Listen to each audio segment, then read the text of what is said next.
and new episodes have dropped this week. It's on Netflix, y'all, so y'all can check it out. I really enjoyed you on the show, Viper. I'm curious to know, was it as hard as you thought it would be, or was it easier? Did it meet your expectations, the Squid Game? Yeah, so it's interesting because I was a huge fan of the show, the challenge, and the actual series before I went and competed. And from just watching the people on the prior season, I was like, okay, I think where a lot of people went wrong is they had expectations and they kind of went in with all of these ideas of how they wanted to navigate through the game. But I wanted to just kind of take it step by step because Squid Game is one of those games where you really have only a fraction of control. And I was like, you know what? It's in the universe's hands. So I'm just going to go show up with my best foot forward, have fun, obviously. And whatever happens is whatever happens, because truly I can only control so much, as we saw. So, yeah. Exactly, as we saw. And what is the audition process like? Yeah, so I think that the second season of the challenge, they had over 100,000 applicants. So the casting process was a bit more rigorous. We had to go through several different rounds of like interviews, kind of like this. We had to do like psychology screenings, a lot of things just to make sure that we are sound enough to be in such a high pressure environment, because it is just that. Like a lot of people, I don't think would be able to withstand the pressure that comes from this type of experience because it's fully immersive. I remember like we ate 3 times a day, but it never felt like enough. We really didn't get sleep either. The cameras were on 24/7 too. So a lot of people can't handle that type of pressure. So the process of actually getting onto the show, there was a lot of steps to it. And I think it took about, I want to say, around 4 to 5 months, start to finish, from like me submitting my application to me hearing like you got onto the show. So when people are eliminated, they have this thing that splatters on their chest and they fall to the ground. I This is a cheesy question. Do they tell? Well, we're not gonna say if you're eliminated or not, but do they tell y'all in advance when you hit that splatter collapse? Because some of them are really cheesy. I'm like, this is giving me Tubi vibes when they fall, but some folks get really into it. So what do they tell you with that thing on your?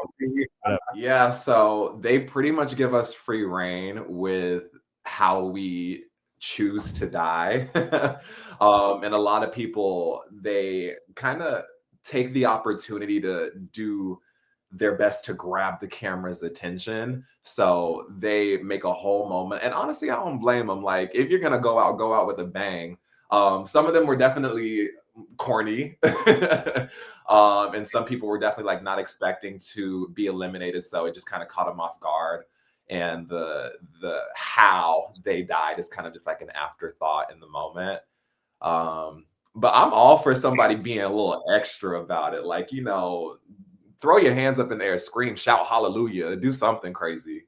All right. So again, I don't want to give anything away, but there's a really dramatic moment when you're playing this game called Catch, and this dude Yeah. turns his back on you, right? And he won't join in in the game. So tell me about that moment. It was wild. Yeah, it was honestly the most core memory that I have of this entire experience. My team was probably the weak in terms of like athleticism. So the strategy was to put the people who had disadvantages at the front of the line to kind of act as like our first line of defense, because people wouldn't necessarily want to participate with them because they didn't know what the disadvantage was. And then towards the middle of our line, we put like the old ladies, we put the people who were also not strong catchers. And then towards the back, we put the most athletic people just in case we had to actually like, you know, go through with it. We felt confident in the fact that we could catch and that we could throw. And also too, I chose the very last spot in the line because I was like, there's no way that it's going to get to me, because when they were explaining the game, they only give us tiny little details. They're like, okay, you're going to be playing catch. If you drop the ball, you're eliminated. So we're like, okay, what kind of ball are we going to be using? What's the size of it? And everyone's anticipating that, you know, it's not going to make it to the back of the line. So that's one of the reasons why I took that spot. So as the game was progressing on, I saw that, you know, no one was actually dropping the ball. And I was like, okay, it's actually making its way to the back very quickly. And there's a good chance that I'm going to have to participate. So in my mind, I was like, I made up my mind already that I was going to have to, you know, involve myself in the game. And I knew that the person in front of me was a good thrower and that my abilities to catch were, you know, I didn't doubt them at all. But when it came time for me to actually choose someone to throw to, I wanted to go for someone who was A, closest to me, and B, someone who I believed in their coordination abilities a little bit more. And they didn't show this, but Dalton, player 390, the person that I was choosing to throw to, he was Yeah. like, you know, like when you're in gym class and like, I don't know, like you don't really have like a ball, but you and like your homies like pretending to play basketball and like you're shooting like air hoops and stuff. He was doing that kind of stuff. So I'm like, okay, this guy has some sort of coordination. Like he looks to be, I wouldn't say super athletic, but he definitely had some sort of sense of like awareness physically. So I was like, you're my pick. And also everybody else was unanimously just saying that they didn't want to participate either. So I was like, I'm at a dead end right now. So I'm just gonna have to choose something and stick with it. So I chose him, the person who was, you know, the closest to me. And I don't know. I wasn't expecting to go to war with that choice. And it just so happened that he was playing his own game. Yeah. Viper, is there anything that you would have done differently? Um, nah, honestly, I think that I would have played the game the same way. Maybe I would have been a little bit more selfish with like some decision making, but ultimately I wanted to just play the game how I am in real life. And I feel like I did that very well. And the outcome, it worked in my favor, to be honest. I have such an iconic moment on screen. And I think that all of my choices led me to that moment. And now I feel like opportunities are starting to open up, doors are starting to open up for how I chose to navigate in the game. And I also like, this may sound a little whack, but like I didn't necessarily go in expecting to win. I'm like, there's Right. 456 people. You got to be realistic at the end of the day. I definitely went to do my best and I was going to play the game. But you know, I'm not going to act out a character or just like be something that I'm completely not, because this is going to follow me for the rest of my life. So I want to be as completely genuine as possible, and you know, whatever happens happens. And you know, Hold up. What was the showering like? Do y'all have private showers? Like what did that so no.